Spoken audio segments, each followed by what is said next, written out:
This season, rather than madness, opening days, or taking a break, the world is frozen, silenced by quarantines, isolated by distance, and edging on panic. But while work for you may have changed, out here, we're still going strong. Our season is underway. The crops will get planted, the livestock will be fed, and your food will continue to be grown, just like it's been for generations. There's plenty to worry about. But out here, social distancing is our specialty. American agriculture farms on, today and tomorrow, for our family and yours. Hey everyone, welcome to Farm Journal Live. I'm editor Clinton Griffiths here in the Farm Journal newsroom in northern Indiana. Hope everyone had a wonderful Easter weekend. Let's get you caught up to date on what's going on with the coronavirus and its potential impacts in the agricultural industry around the country. We'll begin with the food supply system. More food processing plants being forced to close as more workers contract the coronavirus. The latest National Beef announcing it's idling an Iowa premium plant in Tama until April 20th. The company saying numerous employees have contracted COVID-19. Now that announcement coming on the heels of a Smithfield Food announcement saying it was closed and closing its pork processing plant in Sioux Falls, South Dakota until further notice. Now it's reported about 350 people who work at the plant have been diagnosed with the virus. That includes more than about 50 that were just announced moments ago. 4 to 5% of the nation's pork production runs through that plant, roughly 5 million head annually. National Pork Producers Council and immediate past president David Herring joining us now. And David, as we talk about another plant closing here, for pork producers, this is getting to be something that we're keeping an eye on. It's not a good situation for pork. Matter of fact, it's one of the things that we have had the most angst about. Currently today, we have a large supply of pork in the United States, and the producers are very reliant on these plants to operate and get a product through the chain. You know, as we talk to some of the processing facilities here, as they try to sort out the logistics, what are you hearing and MPPC hearing about logistics and trying to get hogs, off? And can they go to other locations? Is that even possible at this point? Well, it is some possibility. We were very tight on harvest capacity going in before COVID-19. So this just exacerbates the issue. We had tremendous record amounts of pork being produced in the country. Shackle space was pretty full. And then with COVID-19 hitting, we lost 40%. We lost our food service industry, which makes up about 25% of all the pork that's produced. So not only are we having trouble getting our animals harvested, we're having finished product on the other end backing up. So the industry is really in dire straits. We have seen the carcass cut out and the cash hogs just value of both just decimated in the last 10 days. Talk to us about the farm gate here as this starts to kind of stack up, as you said, for producers. How do we handle this? How do we kind of move forward here? What are you hearing? Well, we've been working, MPPC's been working closely with USDA, would ask of helping with USDA doing pork purchases, maybe going to food banks and other needy organizations to try to help get product pulled through the chain. It's just really a tough situation right now. It seems like every time we turn around, we get another curveball thrown at the industry. Our producers over the last couple of years have been at the forefront of trade retaliation. We've lost probably $20 per head over the last 2 years because of uncertainty in trade with 3 of our top partners. And we were forecasted to probably make about $10 a head this year. All that evaporated in the last 2 weeks. Last Friday, average producer was probably losing $40 to $50 a head. By the end of this week, it's probably going to be somewhere between 60 and 70 bucks per head. There's just no way to run. Average producer can stay in the market like that. It's just really bad. Can we hold these hogs? Can we keep the weights of where they're at for a while? Can we get a couple of weeks here? I would say in my operation, we have about pushing it about 3 weeks, and that's it. Okay. And hogs are a little different than other species. Majority of the pigs today are raised inside. It's a very efficient system. As pigs go to market, there's pigs follow. So there's not any extra space out there. Any producers that have a lot of extra space are probably going to exit the business anyway because they're not very efficient and they're probably not very profitable. So yeah, just even having place to put all these hogs as the supply chain just keeps running. What about, you mentioned trade. Obviously, we've been keeping a close eye on trade over the last 18 months, 2 years here. Any chance you could see an uptick in trade to help move some of this product, or is it just a matter of even getting them processed to do so?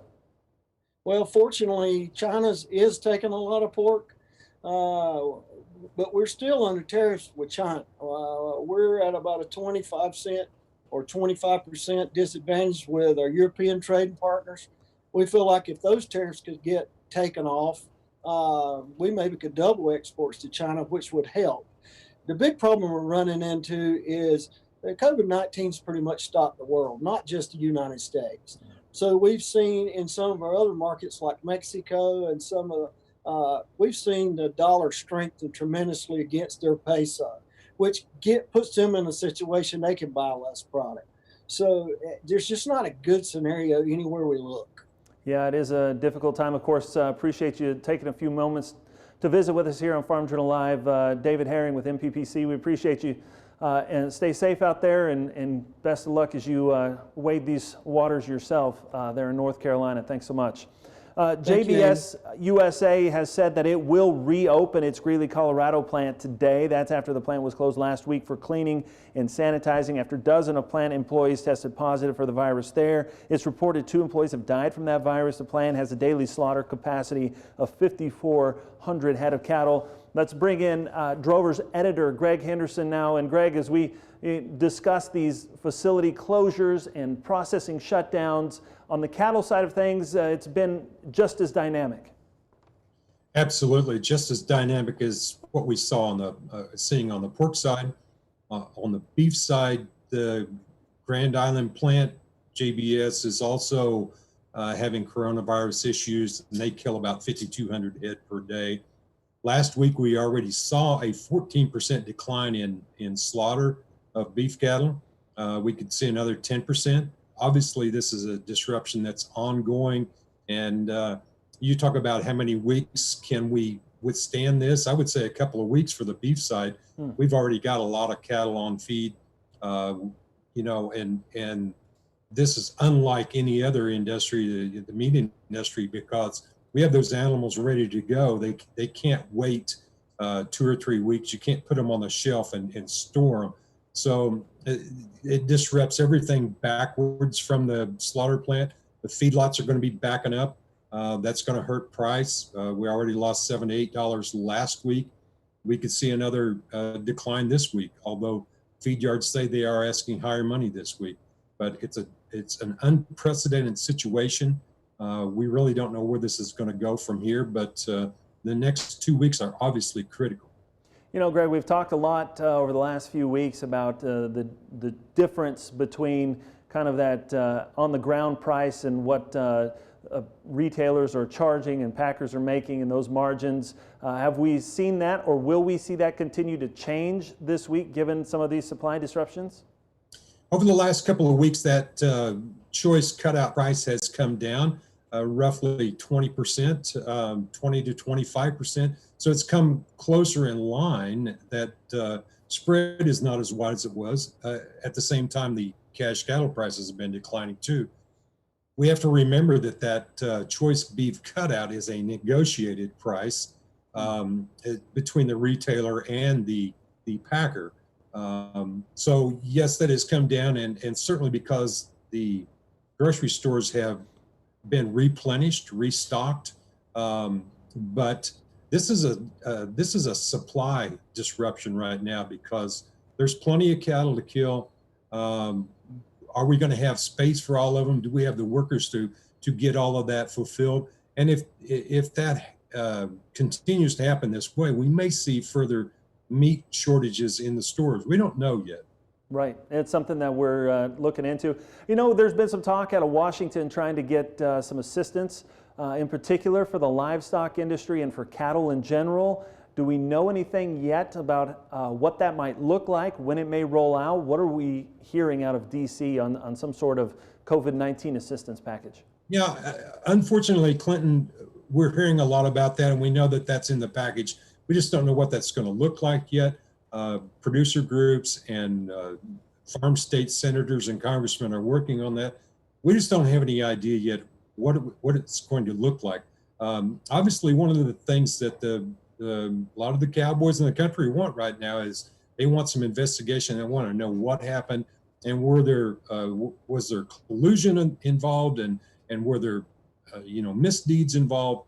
All of that still to be it's going to take months to sort all this out. Yeah, absolutely. Well, appreciate the insight into the industry as always. Greg Henderson, editor of Drovers, thank you so much. Stay safe. We'll talk to you again soon. A couple other news stories happening right now. The European Union has issued a ban on U.S. poultry. That's after an infectious and deadly strain of bird flu was confirmed in a commercial turkey flock in northeastern South Carolina. A less severe strain of bird flu detected along the North Carolina-South Carolina state line recently, but this case in Chesterfield County, South Carolina, found to be the more deadly and easily spread strain. About 32,000 turkeys in the flock were euthanized. Our trading partners have all been informed. So far, the EU, the only one that's decided to ban all U.S. poultry imports. And that's going to wrap us up for today's Farm Journal Live. Thank you for taking a few moments out of your Monday to spend a little time with us. We know that later today, USDA will be rolling out its latest crop progress update to see how Plant 20 is going along. Make sure that, as you continue to farm on out there, you share that information with us. You can do that by doing hashtag #FarmOn, or you can text your pictures or videos to 31313. Again, hashtag #FarmOn as you continue to work to help feed the nation and the world. And of course, as the coronavirus outbreak continues, we'll continue to update our pages and our websites. You can read more and get continuing coverage at agweb.com/coronavirus. From all of us here at Farm Journal, thank you for watching. Talk to you soon.